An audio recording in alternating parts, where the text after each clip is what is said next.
Hello student, in previous video we have learned about packing of DNA in prokaryotic and eukaryotic cell. Now today we have learned about replication of DNA. Means what? How the DNA molecule is replicate or how the DNA molecule form their identical copies and which requirement or which elements are required for DNA replication process.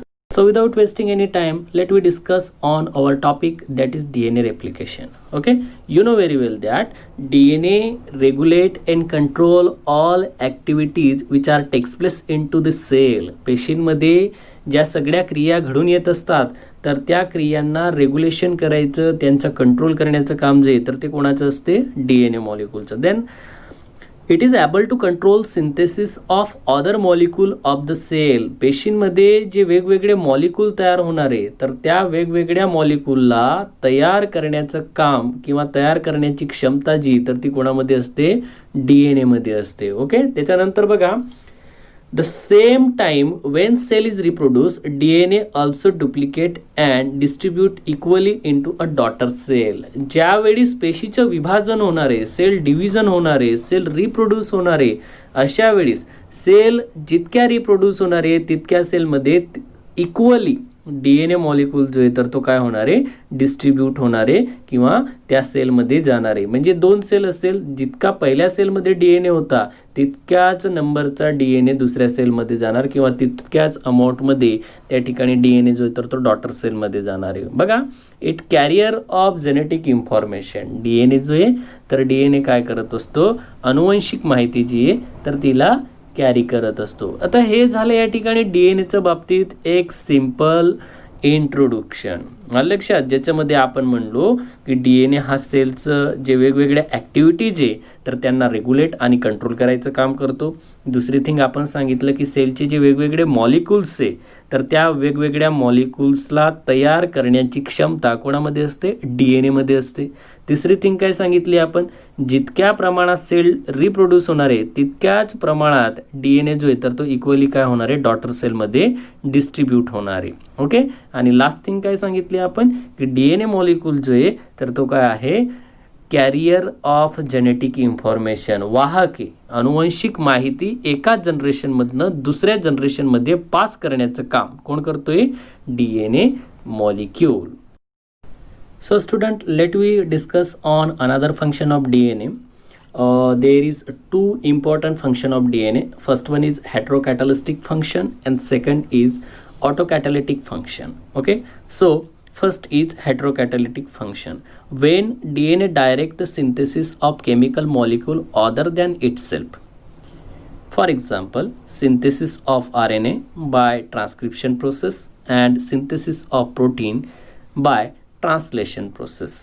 बघा, पहिले जे तुम्हाला DNAचं या ठिकाणी एक function सांगितले, महत्त्वाचं function हेट्रोकॅटलिस्टमध्ये, तर त्यात काय सांगितले तुम्हाला? ज्यावेळेस DNAचा मॉलिक्यूल हा एखादा केमिकल मॉलिक्यूल सिंथेसिस करेल अदर दॅन इटसेल्फ, म्हणजेच काय तर DNA व्यतिरिक्त दुसरा मॉलिक्यूल जर सिंथेसिस करेल मग तो आयदर RNA असेल किंवा प्रोटीन असेल.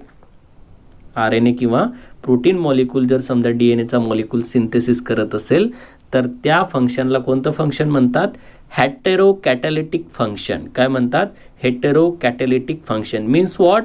DNA molecule synthesis other than itself, that is RNA and protein. म्हणजे DNAचा मॉलिक्यूल स्वतः व्यतिरिक्त दुसरे मॉलिक्यूल जर तयार करत असेल, मग तसे RNA असेल किंवा प्रोटीन असेल, तर अशा प्रकारच्या फंक्शनला हेटेरोकॅटॅलिटिक फंक्शन म्हणतात.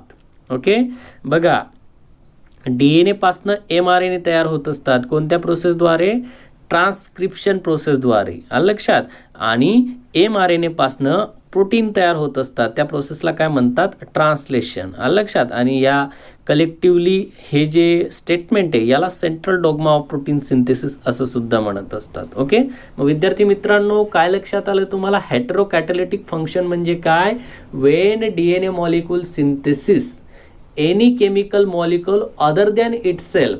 स्वतः व्यतिरिक्त दुसरा केमिकल मॉलिक्यूल ज्यावेळी डीएनए मॉलिक्यूल सिंथेसिस करतो तर त्या फंक्शनला म्हणतात हेटेरोकॅटॅलिटिक फंक्शन, ज्याच्यामध्ये आरएनए आणि प्रोटीनचं सिंथेसिस होत असते. ओके, दुसरा या ठिकाणी फंक्शन जर म्हणलं तर ते आहे ऑटोकॅटॅलिटिक फंक्शन. बघा, when DNA direct the synthesis of DNA itself. ज्यावेळीस डीएनए जो आहे तर डीएनए स्वतः सारखाच डीएनए तयार करत असेल, अशा वेळेस ते फंक्शन कोणतं असणार आहे? ऑटोकॅटॅलिटिक फंक्शन असणार आहे. आणि याच्यामध्ये एक्झाम्पल दिलंय तुम्हाला रेप्लिकेशन. रेप्लिकेशन म्हणजे काय? To replica. रेप्लिका म्हणजे डुप्लिकेट कॉपी तयार करणे. कशाची डुप्लिकेट कॉपी तयार होणार आहे? डीएनएची. ओके, तर बघा रेप्लिकेशनची डेफिनेशन बघू आपण. The process by which DNA duplicate itself called as replication. Replication म्हणजे काय सांगितले तुम्हाला की अशी प्रोसेस ज्या प्रोसेसमध्ये डीएनए मॉलिक्यूल स्वतःसारखाच दुसरा डीएनए मॉलिक्यूल तयार करतो, त्या प्रोसेसला म्हणतात रेप्लिकेशन.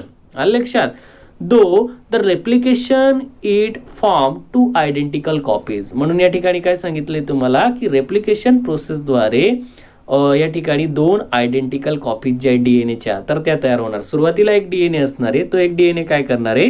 दोन डीएनएच्या कॉपीज, आणि त्या पण आयडेंटिकल सेम जेनेटिक मटेरियल असलेल्या कॉपीज या ठिकाणी तयार करणार. की ॲडिशनल पॉईंट लक्षात ठेवायचं, in eukaryotic organism replication takes place in S phase of interphase in the cell cycle. बघा लक्षात घ्या, ज्यावेळीस डीएनएचं रेप्लिकेशन हे युकॅरियोटिक सेलमध्ये घडून येणार आहे, तर सेल डिव्हिजनमध्ये किंवा सेल सायकल जी तर त्या सेल सायकलमध्ये एस फेज असते, आणि या एस फेजचा इंटरफेजमध्ये डीएनए मॉलिक्यूलचं काय होते?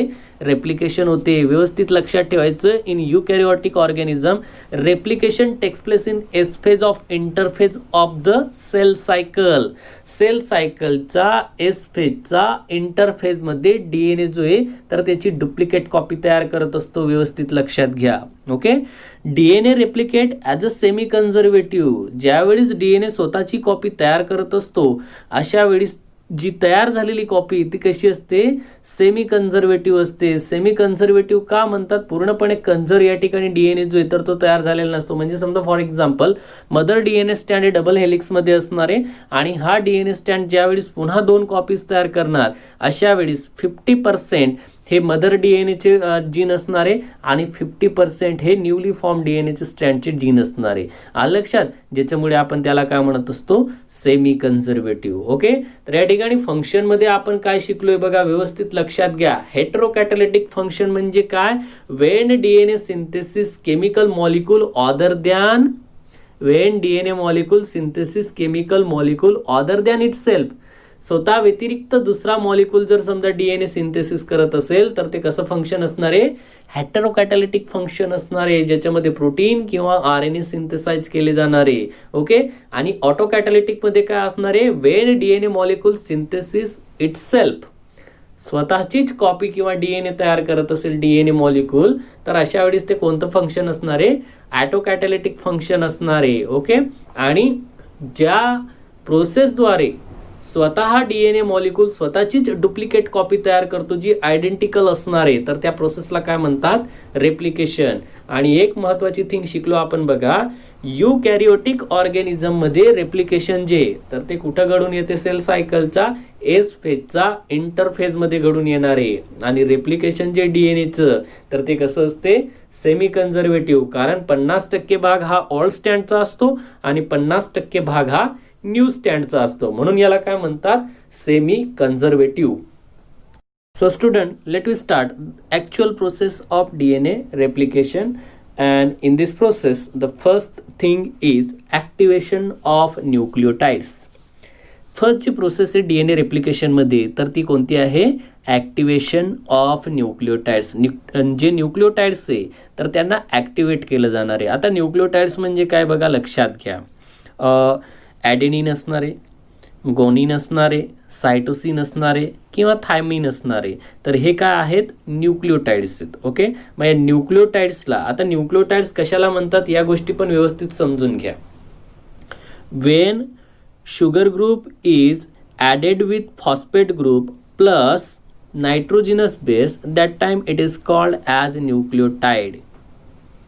ओके, लक्षात न्यूक्लियोटाइड कशाला म्हणतात? शुगर ग्रुप, फॉस्फेट ग्रुप आणि नायट्रोजिनस बेस या तिघांचं कॉम्बिनेशनला काय म्हणत असतात? न्यूक्लियोटाइड. ओके, तर डीएनएचं ज्यावेळी डुप्लिकेट कॉपी तयार होणारी, दुसरी कॉपी तयार होणारी, तर त्याच्यात पहिली प्रोसेस सांगितली तुम्हाला या ठिकाणी ऍक्टिव्हेशन ऑफ न्यूक्लियोटाइड. ओके, तर बघा the 4 types of nucleotide that is deoxyAdenine monophosphate, deoxyguanine monophosphate, deoxycytosine monophosphate and deoxythymine monophosphate present in nucleosome.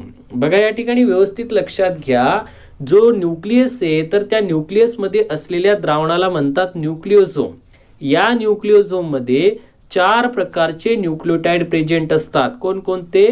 deoxyAdenine monophosphate, deoxyguanine monophosphate, deoxycytosine monophosphate आणि deoxythymine monophosphate अशा 4 प्रकारचे nucleotide कशामध्ये present आहे?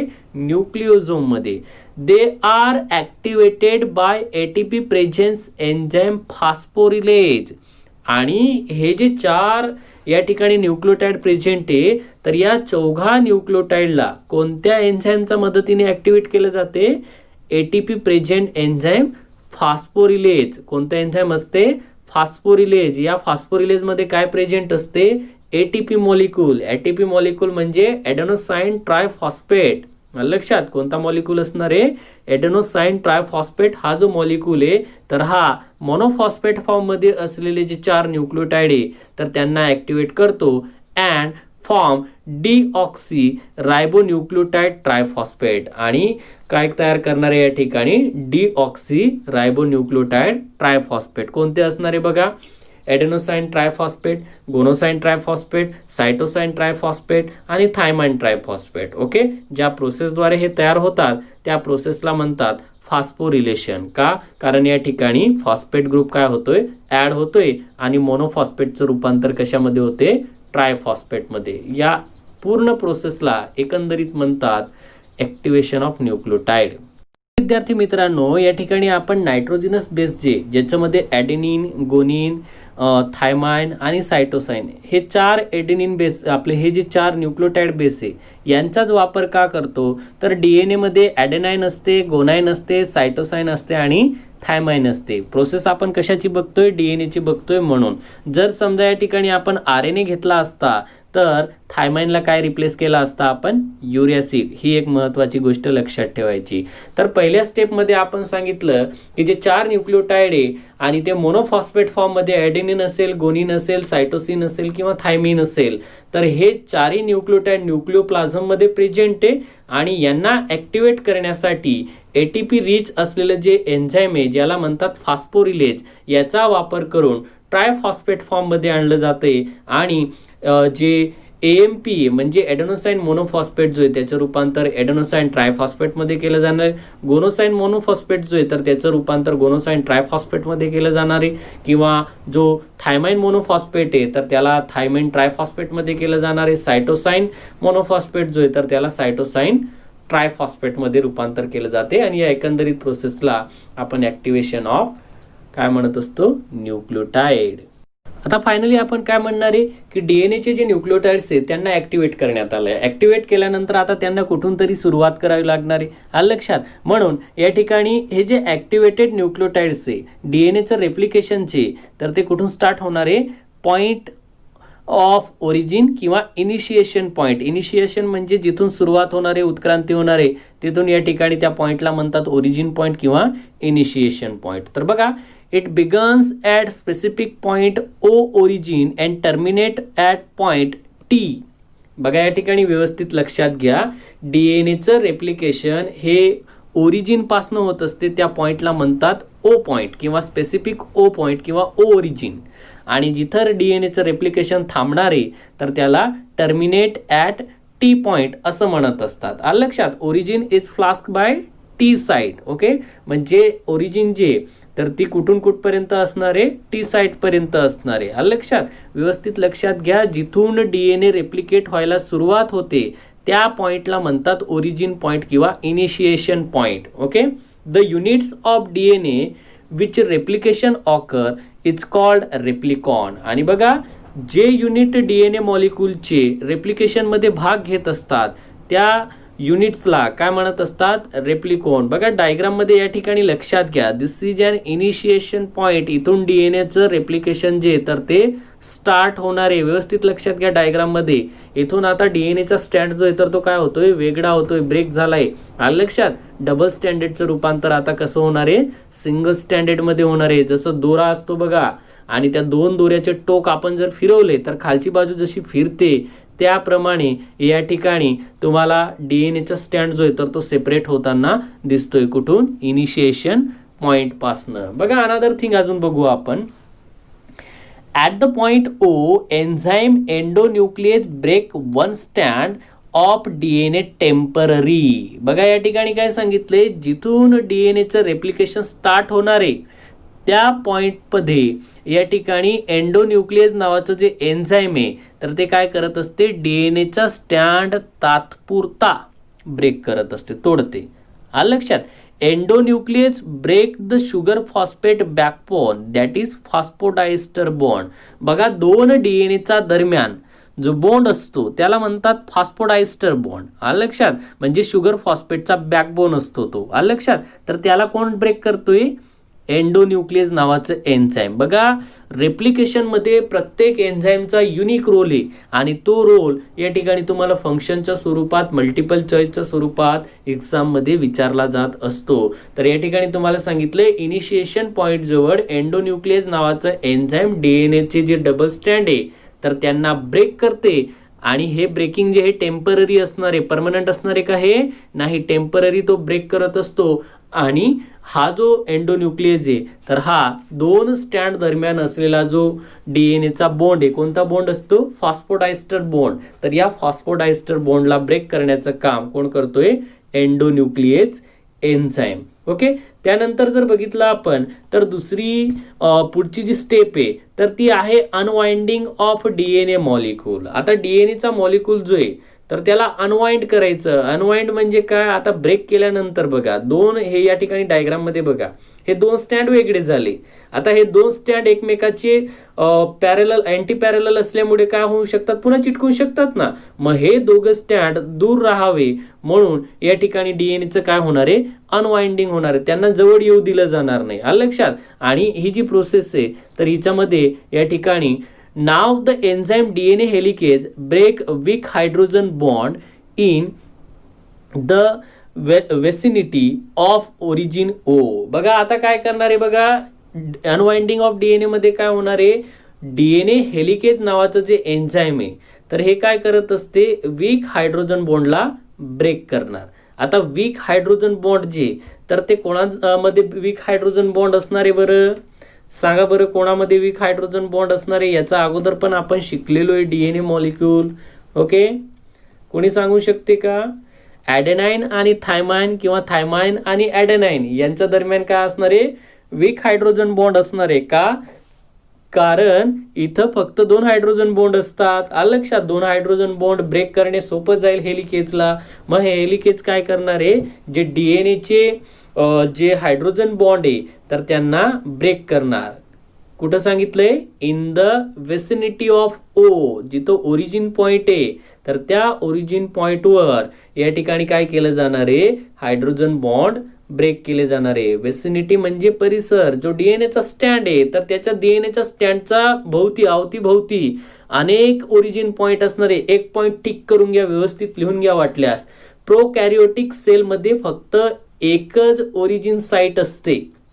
आलं लक्षात. काय सांगितलं मी तुम्हाला, in prokaryotic cell only one origin site is present, but in eukaryotic cell there is several origin site is present. मग या ज्या खूप अशा परिसरमध्ये असलेल्या किंवा त्या डीएनएच्या स्टँडमध्ये असलेल्या ज्या ओरिजिन साइट आहे तर तिथं डीएनए हेलिकेज नावाचं एन्झाईम काय करणार आहे, वीक हायड्रोजन बॉन्डला ब्रेक करणार आहे. ओके. आता पुढे बघा, the DNA stand separated and unwind. आता डीएनएचा स्टँड जो आहे तर तो काय झालाय, पूर्णपणे सेपरेट झालेला आहे. आणि या ठिकाणी विशेष काळजी म्हणजे काय घेतली जाते, अनवाइंडिंग प्रिव्हेंट केलं जाते. म्हणजे त्याला गुंडाळला देणार नाही या ठिकाणी. म्हणजे जो सेपरेट झालेला स्टँड आहे तर तो एकमेकापासून वेगळा असणार आहे, तो जवळ येणार नाही किंवा गुंडाळला जाणार नाही. That is unwind. लक्षात, this unwinding is bidirectional and continue as a Y shaped replication fork. आता या ठिकाणी हेलिकेजनं काय केले, जो हायड्रोजन बॉन्ड आहे तर त्याला ब्रेक केल्यामुळे डीएनएचे स्टँड आता पूर्णपणे सेपरेट केले. याचा अगोदर डीएनएचे स्टँड कोणी सेपरेट केले होते बरं? याचा अगोदर डीएनएचे स्टँड कोणत्या एन्झाईमनं सेपरेट केले होते? लास्ट स्टेपमध्ये आपण शिकलो बघा. कोणी सेपरेट केलेले आहेत हे डीएनएचे स्टँड? कोणतं एन्झाईम असते सांगा बरं? अरे साधं आणि सिंपल आहे, एंडोन्यूक्लिएज. लक्षात, एंडोन्यूक्लिएज जे तर ते टेम्पररी काय करत असते, डीएनएचे स्टँड सेपरेट करते. नंतर मग हे अनवाइंडिंग होऊ नये किंवा स्वतःमध्ये वाइंडिंग होऊ नये किंवा एकमेकाला गुंडाळले जाऊ नये म्हणून पुन्हा डीएनए हेलिकेज नावाचं जे एन्झाईम आहे तर ते पूर्णपणे डीएनएचे स्टँड काय करते, सेपरेट करते. आणि हे जे डीएनएचे स्टँड सेपरेट केलेले हे कसे आहेत? Bidirectional. Bi means two, direction म्हणजे दिशा. दोन दिशेने वेगवेगळे झाले, ज्याच्यामुळे डीएनएचा जो स्टँड आहे तर त्याचा आकार कसा झालेला आहे? Y shape. And that Y shape is called as replication fork. त्याला काय म्हणत असतात?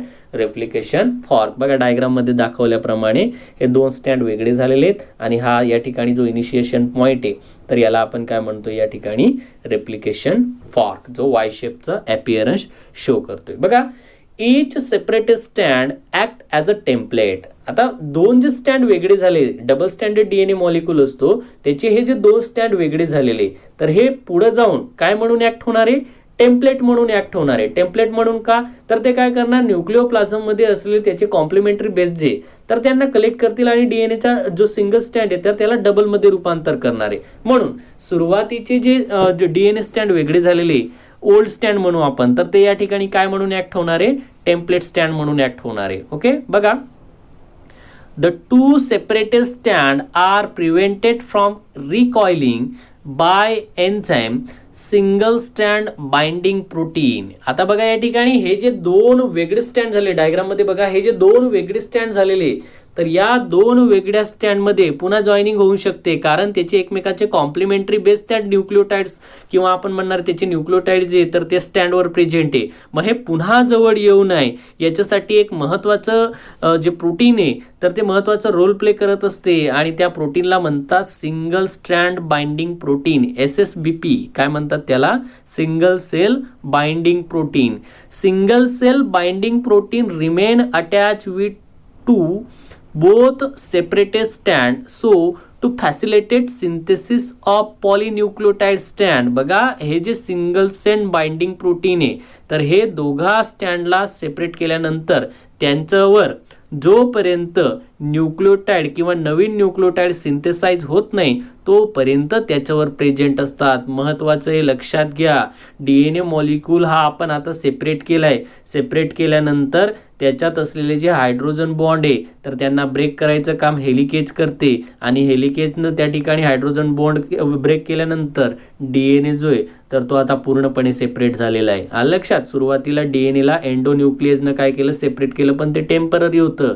आता हा जो हेलिकेज नावाचा एन्झाईम आहे तर तो काय करतो? हायड्रोजन बॉन्ड ब्रेक करेल.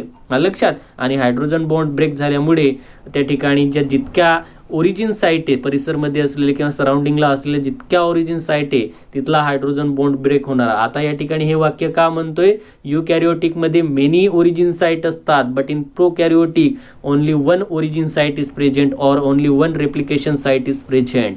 लक्षात, डीएनए स्टँड सेपरेट झाल्यानंतर सेपरेट झालेल्या स्टँडला टेम्पलेट स्टँड म्हणतात आणि हे जे स्टँड आहे हे पुन्हा रिजॉईन होऊ नये किंवा रिकॉइलेड होऊ नये याच्यासाठी सिंगल स्ट्रँड बाइंडिंग प्रोटीन नावाचं जो घटक आहे तर तो त्यांच्यावर ॲक्ट होतो आणि हा घटक जोपर्यंत त्याच्यावर अनेक न्यूक्लिओटाइड सिंथेसिस होत नाही, बाइंड होत नाही तोपर्यंत त्यांच्यावर प्रेझेंट राहतो. ओके, त्यानंतर बघा फायनली रेप्लिकेशन फॉर्क जो आहे तर तो तयार झालेला आहे. या ठिकाणी डायग्राममध्ये पाहू शकता हा वाय शेप रेप्लिकेशन फॉर्क आहे.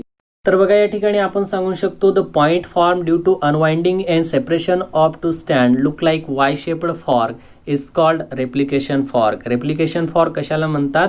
असा पॉइंट जो दोन स्टँड वेगळे झाल्यामुळे, दोन स्टँड सेपरेट झाल्यामुळे वाय शेप अपीअरन्स शो करतोय त्या फॉर्कला म्हणतात रेप्लिकेशन फॉर्क. आता नेक्स्ट स्टेप जी, तर नेक्स्ट स्टेप आहे बघा synthesis of new stand. 2 old stand separate झालेले आहेत. आता त्यांच्यावर काय होणार आहे, नवीन स्टँडची निर्मिती होणार. ती कशा प्रकारे होते बघा. Each separate stand act as a template for synthesis of new complementary stand as we see last topic. बघा आपण काय सांगितलंय की 2 जे सेपरेट झालेले स्टँड आहे तर ते काय म्हणून ऍक्ट होणार आहे, टेम्पलेट म्हणून ऍक्ट होणार आहे. आलं लक्षात. आणि त्या टेम्पलेट स्टँडवर कॉम्प्लिमेंटरी स्टँड जो आहे तर तो तयार होणार, म्हणजे पूरक असा स्टँड जो आहे डीएनएचा तर तो तयार होणार आहे. ओके. आता बघा, it began with the help of small RNA molecule called as RNA primer. आता बघा 2 जे सेपरेट स्टँड तयार झालेले तर त्या 2 सेपरेट स्टँडवर या ठिकाणी नवीन डीएनए मॉलिक्यूल जे तर ते पुन्हा अटॅच करण्याचं काम या ठिकाणी कोण करणार आहे, आरएनए प्रायमर. आलं लक्षात. RNA primer get associated with 3' end of template stand and attract the complementary nucleotide from the surrounding nucleoplasm. RNA प्रायमरचं काम काय आहे बघा, जो टेम्पलेट स्टँड आहे तर त्या टेम्पलेट स्टँडचं कोणत्या एंडला आहे आरएनए प्रायमर, 3' एंडला. कोणत्या प्राइम एंडला आहे, 3' एंडला. आलं लक्षात. 2 एंड असतात डीएनएची. आलं लक्षात. 5', 3'. ओके. किंवा 3', 5'. ओके. एक जर समजा पॅरलल असेल तर दुसरा काय असणार आहे, अँटी पॅरलल स्टँड असणार आहे. ओके. तर हा आरएनए प्रायमर काय करतोय, जो टेम्पलेट स्टँड आहे तर त्या टेम्पलेट स्टँडचा 3' एंड जवळ त्या ठिकाणी जाऊन अटॅक झालाय किंवा अटॅच झालाय. आलं लक्षात. आणि तिथं गेल्यानंतर तो काय करणार आहे, न्यूक्लिओप्लाझममध्ये असलेले जे पूरक न्यूक्लियोटाइड आहे किंवा कॉम्प्लिमेंटरी न्यूक्लियोटाइड आहे त्यांना अट्रॅक्ट करेल. For what, formation of new stand.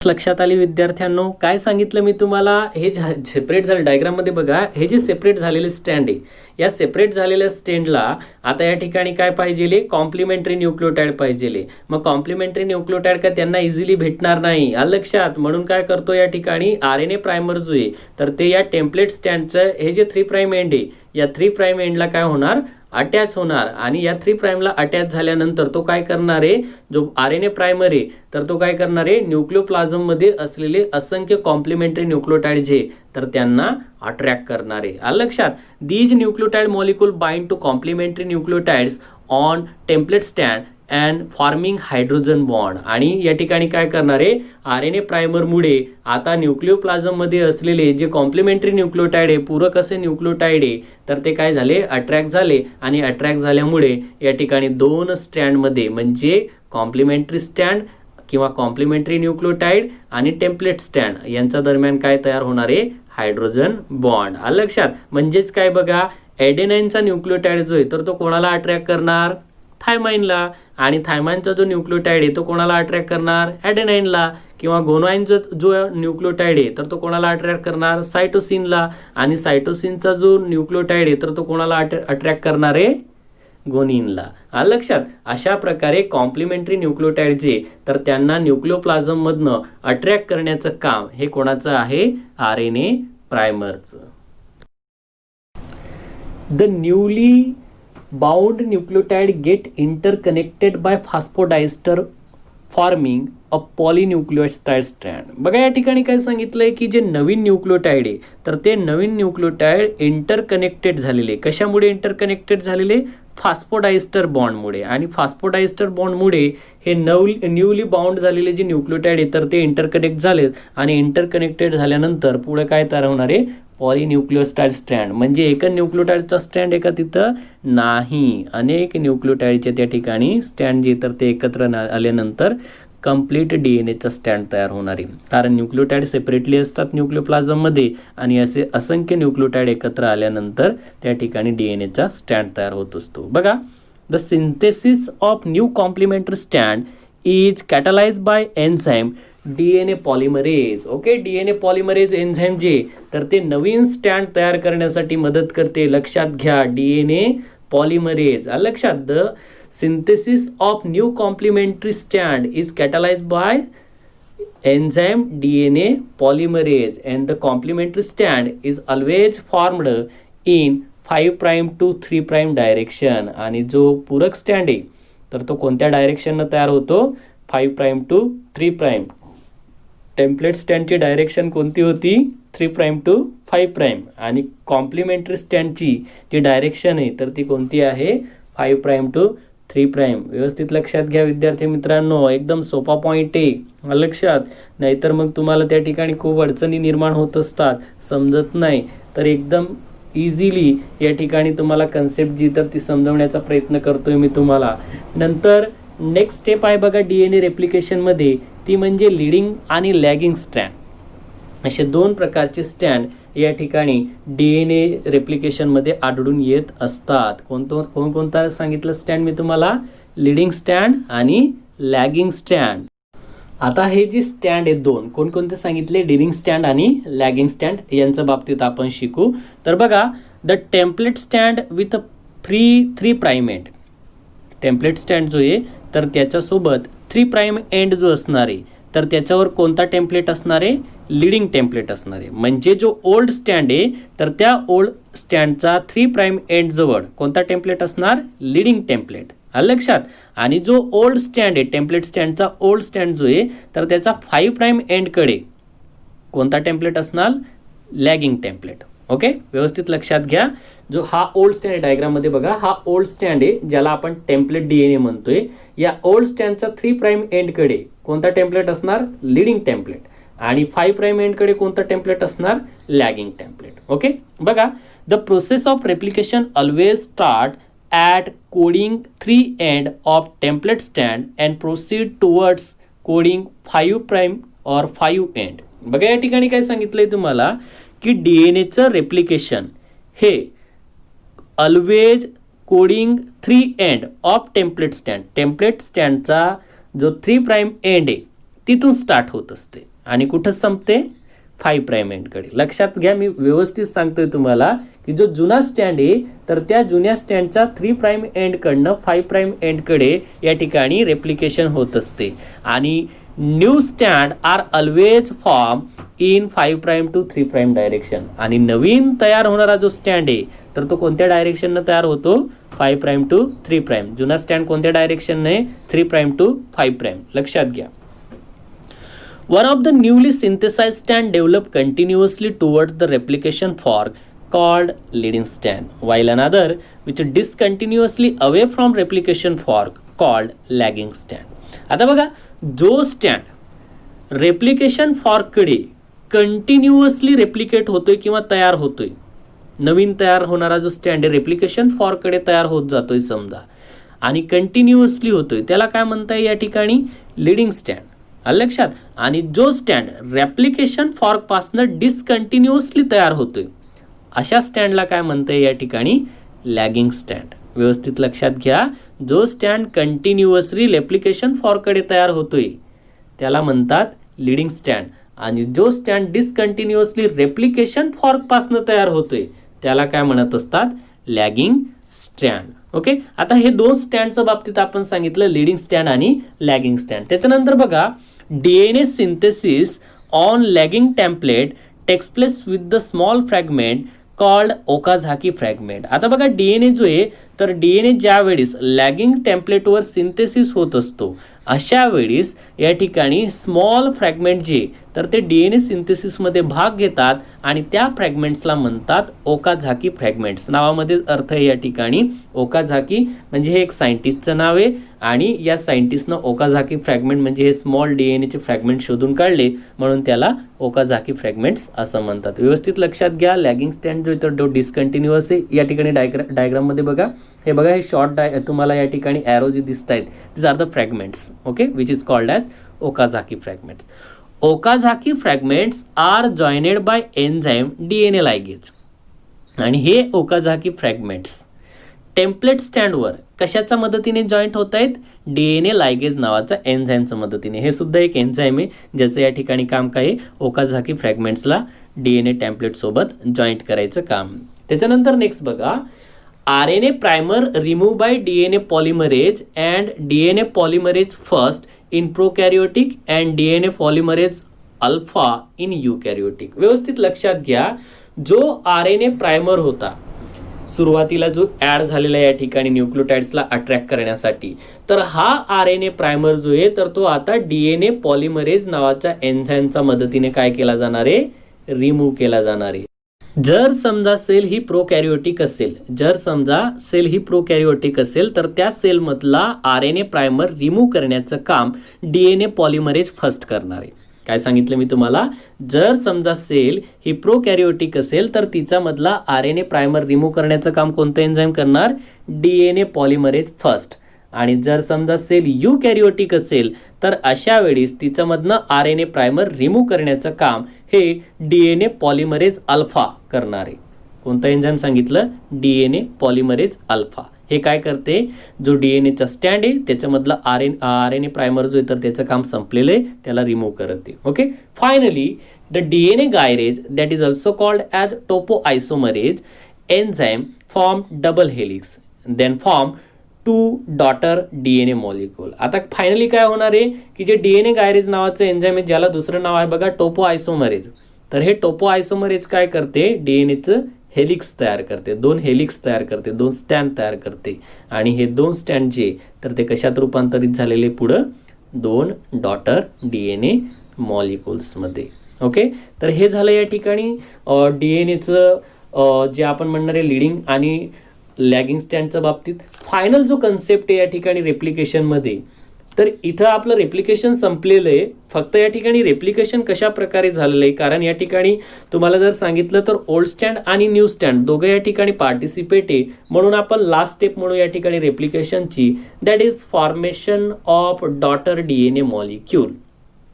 काय म्हणणार, formation of daughter DNA molecule. तर बघा, at the end of replication 2 daughter DNA molecule are form.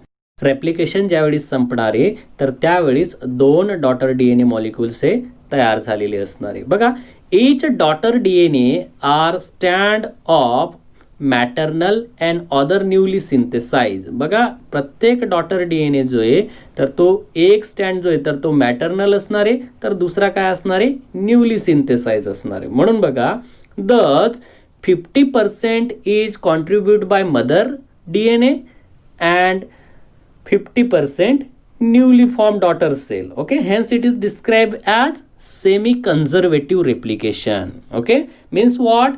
Half conservation of old strand takes place into the replication of DNA molecule. DNA मॉलिक्यूलच्या रेप्लिकेशनमध्ये 50% contribution जे तर ते old स्टँडचे, म्हणून या ठिकाणी आपण काय म्हणतोय की DNA मॉलिक्यूलचं सिंथेसिसमध्ये किंवा DNA मॉलिक्यूल जो आहे तर त्याचं सिंथेसिस कसं होत असते, सेमी कन्झर्वेटिव्ह. व्यवस्थित लक्षात ठेवायचं मित्रांनो. बघा विद्यार्थी मित्रांनो, रेप्लिकेशन समजण्यासाठी सगळ्यात अगोदर आपल्याला या ठिकाणी हा DNAचा स्टँड डायग्राममध्ये दिसतोय. आता या डायग्राममध्ये तुम्हाला कलरफुल डायग्राम मी शो केली मुद्दाम. हा जो DNA तर याचे 4 न्यूक्लियोटाइड या ठिकाणी दाखवले, ॲडेनाइन, थायमिन, सायटोसाइन आणि गोनिन. ओके, त्यांना कलरसुद्धा आपण वेगवेगळा दिलेला आहे. तर बघा या ठिकाणी लक्षात घ्या, एडिनिन जो आहे तर त्याचा कोणता कलर आहे, ग्रीन कलर आहे. आणि हा ग्रीन कलर जो आहे तर तो कोणासोबत अटॅच झालेला आहे, हा जो पिंक कलर आहे थायमिनचा याच्यासोबत अटॅच झाला आहे. आलं लक्षात, म्हणजे काय, adenine is always combine with thymine. आलं लक्षात. आणि सायटोसिन जो आहे तर त्याचा रेड कलर आहे, जो कोणासोबत कंबाईन झालेला आहे, गोनाइन सोबत. आलं लक्षात, गोनाइनचा या ठिकाणी तुम्हाला ब्ल्यू कलर दिसतोय. मग या ठिकाणी बघा, ब्ल्यू आणि रेड यांचं कॉम्बिनेशन झालेलं आहे. या सायटोसिन आणि गोनिन दरम्यान या ठिकाणी 3 हायड्रोजन बॉन्ड असतात आणि ॲडेनिन आणि थायमिन यांच्या दरम्यान 2 हायड्रोजन बॉन्ड असतात. ओके, ही गोष्ट कंप्लीट लक्षात ठेवायची. मग हे जे 4 न्यूक्लियोटाइड्स आहे यांना सुरुवातीला काय केलं जाणार, ॲक्टिवेट केलं जाणार आहे. कशाच्या मदतीने ॲक्टिवेट केलं जाणार आहे, कोणत्या एन्झाईमच्या मदतीने न्यूक्लियोटाइड्सला ॲक्टिवेट केलं जात असते, फॉस्फोरिलेज. कोणता एन्झाईम असते, फॉस्फोरिलेज नावाच्या एन्झाईमच्या मदतीने ॲक्टिवेट केलं जाते. आता काय करणार आहे, हा जो स्टँड आहे तर या स्टँडवर या ठिकाणी समजा हा युकॅरियोटिक सेलचा स्टँड आहे, तर अशा वेळेस या ठिकाणी काय केलं जाणार आहे, जो इनिशिएशन पॉईंट आहे तर त्याला शोधलं जाणार आहे किंवा त्या पॉईंटवर त्या ठिकाणी एंडोन्यूक्लियस नावाचं एन्झाईम जे तर ते DNAच्या स्टँडला काय करणार आहे, ब्रेक करणार आहे. युकॅरियोटिक सेलवर मेनी जे आपण म्हणणारे ओरिजिन साईट किंवा इनिशिएशन साईट जे आहे तर त्या भरपूर प्रमाणात असतात. आणि एंडोन्यूक्लियस एन्झाईम जे तर ते फॉस्फोडायस्टर बॉन्ड जो आहे 2 स्टँडच्या दरम्यान तर त्याला ब्रेक करायचं काम करत असते. एंडोन्यूक्लियस जे आहे, तर एंडोन्यूक्लियस हे तात्पुरतं स्टँड जो आहे तर त्याला ब्रेक करत असते. या ठिकाणी परमनंटली ज्यावेळेस अनवाइंडिंग होणार आहे, तर अनवाइंडिंग होत असताना या ठिकाणी बघा डायग्राममध्ये हा DNA हेलिकेज शोध दाखवलाय तुम्हाला, हा इथं. ओके, हा DNA हेलिकेज काय करतोय, हे दोन स्टँड कम्प्लिटली काय करतोय, वेगळे करतोय. पिंक कलरमध्ये स्टँड आपण शो केलेलं आहे, तर हे दोघं स्टँड या ठिकाणी काय झाले, कम्प्लिटली वेगळे झाले. कोणत्या एन्झाईमच्या मदतीने, हेलिकेज एन्झाईमच्या मदतीने. म्हणजे काय होते की या दोन स्टँडमध्ये असलेले जे हायड्रोजन बॉन्ड आहे, तर ते सुद्धा काय झाले, या ठिकाणी ब्रेक झाले. लक्षात, ब्रेक झाल्यामुळे आता पुढे काय होणार आहे बघा, हा एक रेप्लिकेशन फॉर्क तयार होणार, ज्याचा वाय शेपचा आकार निर्माण झालेला आहे. रेप्लिकेशन फॉर्क झाल्यानंतर हे दोन जे टेम्पलेट स्टँड आहे DNAचे, तर त्याच्यावर या ठिकाणी हा लिडिंग स्टँड शो केलेला आहे तुम्हाला, हा लॅगिंग स्टँड शो केलेला आहे, आणि हे छोटे छोटे या ठिकाणी RNA प्रायमर जे आहे, तर तो स्टँड तयार करण्यासाठी मदत करत आहे. आणि या RNA प्रायमरला कंटिन्यू जोडण्यासाठी हा DNA पॉलिमरेज एन्झाईम या ठिकाणी मदत करणार. फक्त लॅगिंग स्टँडच्या मदतीने हे छोटे छोटे जे फ्रॅगमेंट्स आहे, या फ्रॅगमेंट्सला म्हणतात ओकाझाकी फ्रॅगमेंट्स. ओके, आणि असं कंटिन्युअसली या ठिकाणी DNA स्टँड जो आहे, तर तो फॉर्म केला जात असतो. आणि या एक DNA पासून किती DNA मॉलिक्यूल तयार झाले, 2 daughter DNA molecule. Simple process आहे, लक्षात. बघा पुन्हा एक अनादर डायग्रामच्या मदतीने मी समजवण्याचा प्रयत्न करतोय. या ठिकाणी बघा हा DNA पॅरेंट DNA, या पॅरेंट DNAला या ठिकाणी हा टोपो आयसोमरेज नावाचा एन्झाईम शो केलेला आहे, लक्षात. आता तुम्हाला माहिती आहे टोपो आयसोमरेज जो आहे, तर त्याचं काम काय काम आहे बरं. टोपो आयसोमरेजचं जो DNAचा मॉलिक्यूल आहे, तर त्याला हेलिक्समध्ये कन्वर्ट करायचं काम हे टोपो आयसोमरेज करतो या ठिकाणी. ओके, तर बघा हा जो स्टँड आहे, हा स्टँड कोणत्या डायरेक्शनने येतोय, टुवर्ड्स दी रेप्लिकेशन फॉर्क. आणि हा कोणत्या डायरेक्शनला आहे, फ्रॉम दी रेप्लिकेशन फॉर्क. लक्षात, म्हणजे लॅगिंग स्टँड जो आहे, तर तो रेप्लिकेशनपासून स्टार्ट होत असतो, आणि लिडिंग स्टँड जो आहे, तर तो रेप्लिकेशन फॉर्ककडे येत असतो. लक्षात. मग या ठिकाणी बघा हा जो लिडिंग स्टँड आहे, तर हा कंटिन्युअसली येतोय, लक्षात. पण या ठिकाणी हा जो लॅगिंग स्टँड आहे, याच्यावर छोटे छोटे फ्रॅगमेंट्स प्रेझेंट आहे. या छोट्या फ्रॅगमेंट्सला काय म्हणतात, ओकाझाकी फ्रॅगमेंट्स. लक्षात, हे ओकाझाकी फ्रॅगमेंट जे कालांतराने DNA पॉलिमरेजच्या मदतीने जॉईंट केले जात असतात, आणि DNA जो आहे, तर तो या ठिकाणी फुल्ली फॉर्म होत असतो. दोघा स्टँडमध्ये RNA प्रायमरचा महत्त्वाचा रोल आहे, लक्षात. हा RNA प्रायमर काय करणार आहे, न्यूक्लिओप्लाझममध्ये असलेले जे न्यूक्लियोटाइड्स आहे, तर त्यांना अट्रॅक्ट करायचं काम करते. आणि या प्रकारे असा या ठिकाणी टोपो आयसोमरेजच्या मदतीने कंप्लीट स्टँड जो आहे, तर तो तयार होत असतो. ओके, ठीक आहे. अशा प्रकारे आपण आज जो प्रोसेस पाहिली या ठिकाणी, जिला आपण रेप्लिकेशन म्हणतो, ज्या प्रोसेसमध्ये 2 DNA तयार केले जात असतात, किंवा DNAची कॉपी तयार केली जात असते.